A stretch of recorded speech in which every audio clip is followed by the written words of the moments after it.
What's up guys, this is Aiden over here at Miss Triggers, and today I wanted to go over some of the cards that I'm hoping to see in the upcoming Jund Precon deck coming with Edge of Eternities. So without any further ado, let's go ahead and jump right into it. If you haven't seen the face commander for the upcoming Jund deck, it's called Cesarel Genesis Shepherd. It is a 5-mana 2/5 legendary creature insect druid with flying. You may play lands from your graveyard, and whenever you sacrifice another non-token permanent during your turn, put a number of +1/+1 counters equal to Cesarel's power on up to one other target creature. So this card kind of does a lot. It plays lands from the graveyard, it cares about sacrifice triggers, it does +1/+1 triggers. What I'm hoping to see from this commander primarily is a lot of sacrifice stuff revolving around lands, and then replaying those lands from your graveyard, sacrificing them again. So a lot of the picks that I have for this list are built around that. Before you get into it, a couple things I want to say as well around some of my picks are that there are a lot of very expensive cards that I could have chosen for this. I tried to go with some of the ones that I felt were most realistic and kind of a wide range of potential price ranges. But there are a lot of more high-end cards included on this list.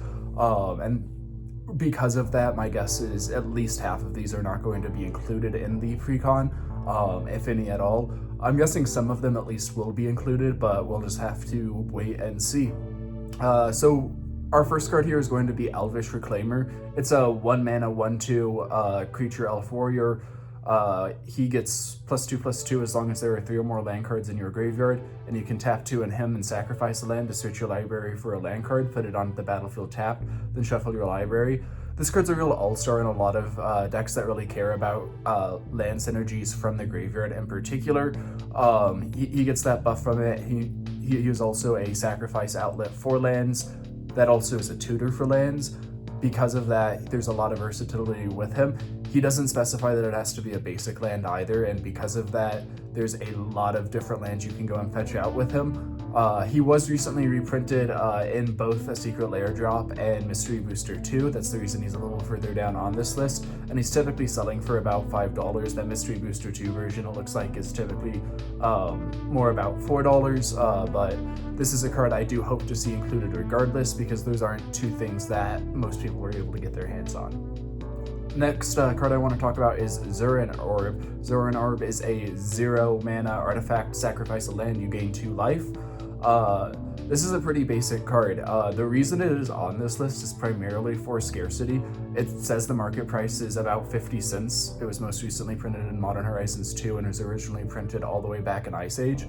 However, when you actually go and try to buy this card, it's typically like $2 to $3 pretty much wherever you want to go and get it from. And because of that, the market price is a little bit iffy, at least in shopping from online sellers. None of my LGSs I've ever seen carrying this either, at least without sorting through their bulk, which isn't something I typically do, honestly. So really, I think just another reprint. It's been about 4 years since we've last seen this card, would do it a lot of good, especially because between Ice Age and Modern Horizons 2, it doesn't have any real reprints. It had a From the Vault reprint, and that was really the main time that it was reprinted outside of Modern Horizons 2. Next up, I want to go ahead and talk about Horn of Greed. Horn of Greed is a 3-mana artifact with whenever a player plays a land, that player draws a card. Again, this card was recently reprinted, but only in a Secret Lair drop. It was originally printed in Stronghold, and there are very few copies of it. As a result of that, it goes for about $15, and it's a really powerful land or card in any land-based deck because it allows you to draw cards. If you have ways to sacrifice artifacts or get rid of artifacts, that can be helpful with this because it can let a lot of your opponents draw cards because everyone's pretty much playing a land a turn. But that also allows it to be a bit of a group hug card and can be played in those group hug decks as well, which has caused part of the reason for its price increase. It's a card I'm hoping to see here. We'll see. I wouldn't hold my breath because it was recently reprinted in a Secret Lair drop, but it is possible. Next card I want to talk about is Mina and Denn Wildborn. This is a 4-mana Kraul 4/4 legendary creature elf ally with you may play an additional land on each turn, and you can tap a red and a green to return a land you control to its owner's hand and give a target creature trample until end of turn. This is a very versatile card in landfall decks overall. giving you that extra land is something that we see on a fair few cards. 4 mana isn't really the best value for that, but the ability to bounce your lands to be able to play them again because it gives you those extra things, get whatever extra triggers you have based off of that, can be very helpful. I think the likelihood of this being reprinted is just how much it's sacrifice based versus lands based. If it is leaning more sacrifice, including a lot of +1/+1 counter synergies, I don't think they're going to include this. But it was most recently only printed in Secret Lair drops on the list. Before that, it was in the Rising Commander, which was, again, about 5 years ago at this point. So hopefully we see a reprint of Mina and Denn, even if it's not too expensive. It's typically about $1 for that. It's in the Rising Commander version. Next up, I want to talk about Fabled Passage. This is a land that you can sacrifice and search your library for a basic land card and put it onto the battlefield tapped. And then if you control 4 or more lands, you untap that land. This might be a little bit of a surprising pick because it was recently reprinted in Wildborn Commander, or Wildborn straight up, not even the Commander decks. But I think this is a card that should just be below that $5 price range. They should consistently be printing it, even if it is standard. It is such a staple at low power tables, those power 2s that Commander Precons are built into. It's one of those cards that they've kind of done with like much more powerful cards like Toxic Deluge and Swords to Plowshares, where they print at least one of them in each batch of Commander decks. I think Fabled Passage should be included in one of those, and it synergizes great as a fetch land. But Fabled Passage is still, regardless, about a $5 card right now, even after the Wildborn reprint, and it's a card I really think they should be printing into pretty much every Precon batch.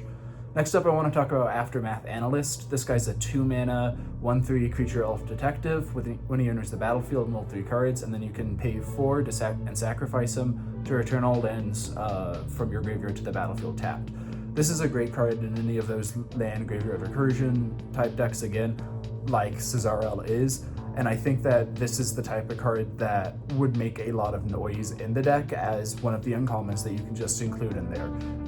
It has only been printed once back in Murders of Kurlev Manor. That's over 2 years ago now, or almost 2 years ago now, rather. And it's going for about $2 as a result. So hopefully this is a card that we can see printed in there. Next up, I want to talk about Kami of Whispered Hopes. This guy is a 3-mana 1/1 with if one or more +1/+1 counters would be put on a permanent you control, you may put that many +1/+1 counters on that permanent instead, and then you can tap him to add X mana of any one color, where X is his power. I absolutely love this card. This is the only card that I put on the list that's specifically built around +1/+1 counter synergies. However, I did that because I think this card is absolutely fantastic. We haven't seen it since March of the Machine at all. That is its only printing, and it's going for about $3 right now as a result. I think there is a good chance we do see this card if they do much around +1/+1 counter synergies in the Precon, but I wouldn't hold my hopes out regardless. Next up, I want to talk about Ignoble Hierarch. It is a 1-mana 0/1 creature Goblin Shaman with Exalted, and then you can tap him to add Jund colors, which are black, red, and green. Fantastic card, old modern staple. It was recently reprinted in Modern Horizons 3 Commander again, and its price has gone down a bunch as a result, but this is the type of mana dork where even in a lands deck, it's tapping for all of your colors at 1 mana. This is a card I really hope to see included. Next up, I want to go ahead and talk about Moraug, Fury of Akoum. This guy is a 6-mana red 6/6 legendary creature Minotaur Warrior with each creature you control gets +1/+0 for each time it has attacked this turn, and then landfall whenever a land enters the battlefield under your control if it's your main phase. There's an additional combat phase after this phase. At the beginning of combat, untap all creatures you control. Fantastic card again.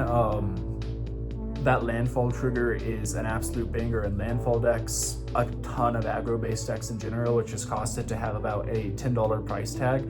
It was also last printed in Zendikar Rising.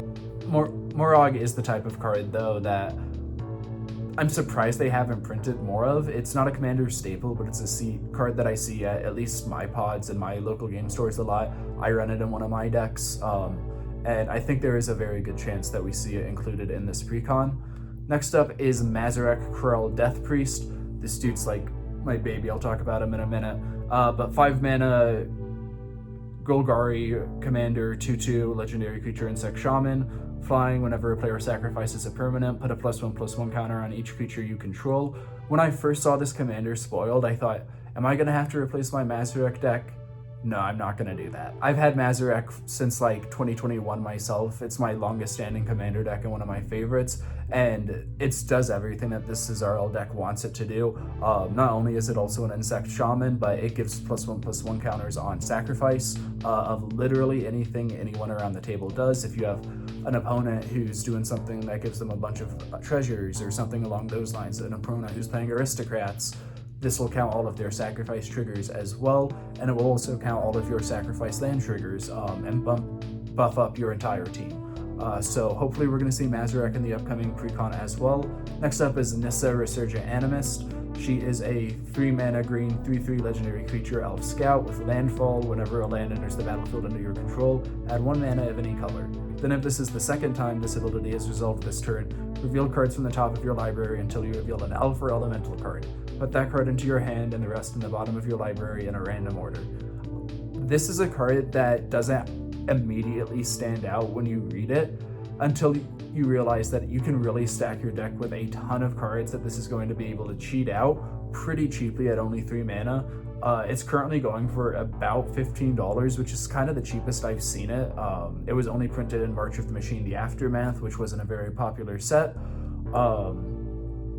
And it was really the Chase Mythic, probably the best card in the set when it was printed. And I think there's a very good chance that we see it at some point reprinted here soon, now that nowhere's really selling March of the Machine, the Aftermath anywhere. Everyone has kind of eventually sold what they had of it at some price point. And I think that now that's going to give Nissa a good chance to get reprinted at some point. Next up, we have Exploration. Exploration is a 1-mana enchantment with you may play an additional land on each of your turns. This card is absolutely busted at only 1 mana, giving you that ability. This is something you can do turn 1, play an extra land. Next turn you play 2 lands, you play a ramp spell. All of a sudden turn 3, before your land drops, which you're going to get at least 2 of, you have 5 mana available. Because it's so powerful, even though it was reprinted in Dominaria Remastered, it's still going for about $20 at the absolute minimum. And I think it's a card that we are likely to see at some point reprinted in the future as well. I don't know if this will be the place for it because it is a very powerful card, and it's not a card I would typically include in a bracket 2 deck like Precons are supposed to be, but we'll see what they do. The next 2 cards are 2 cards that I included because while I would absolutely love to see both of them, I think that it is incredibly unlikely we see either of them. The first one is Constant Mist. Constant Mist is a 2-mana green instant with buyback, sacrifice a land, meaning that you can sacrifice a land in addition to paying its mana cost to cast it from your graveyard. And then it says that creatures deal no combat damage this turn. So it's a fog that you can just do over and over and over again, that in this deck also acts as a way for you to sacrifice your lands and get them into the graveyard since you're going to be able to play them again. The reason I think that this is unlikely to be reprinted is because it was originally printed in Stronghold, and then they never printed it again pretty much outside of like a Magic Online theme deck and a World Championship deck. And then they just recently made a Secret Lair drop that I think is still in the Secret Lair shop. You can go and buy right now with Constant Mist in it. And because of that, I think Constant Mist is incredibly unlikely to be reprinted in this, but I would still love to see it. I included it as an honorable mention as a result. The second card I wanted to mention is Strip Mine. Strip Mine is a land that you can tap to add 1 mana to your mana pool. You can also sacrifice Strip Mine to destroy target land. Incredibly powerful effect, probably the best land destruction or targeted land destruction spell in all of Magic, let alone Commander. And it also plays right into the theme of the deck of getting lands out of your graveyard. I imagine that if you're going to buy this deck, this is going to be one of the first cards you buy to put into it as your upgrades for the Precon, because I really don't think Strip Mine's going to be included. It's been reprinted most recently outside of a Secret Lair drop in Zendikar Rising Expeditions, which were again kind of like masterpiece type treatments, and it's been a very long time since it's had an actual printing. The cheapest you're going to be able to get this at is about like $17 to $20 for like anthologies versions and things like that. but I would really love to see them reprint Strip Mine again. I just don't think that it's very likely, at least out in a Commander deck outright. And finally, without further ado, the number one card that I think that they should print into the new Commander Precon in Edge of Eternities is Scapeshift. It is a 4-mana green sorcery with sacrifice any number of lands, search your library for up to that many land cards, put them onto the battlefield tapped, then shuffle your library. This card is absolutely busted. It's able to search out a ton of lands, and again, it's not basic lands, so you can go and get your Field of the Deads. You can go and get whatever land it is in your colors, in addition to being one of the best ways to get a bunch of lands into your graveyard from the battlefield and getting those sacrifice triggers.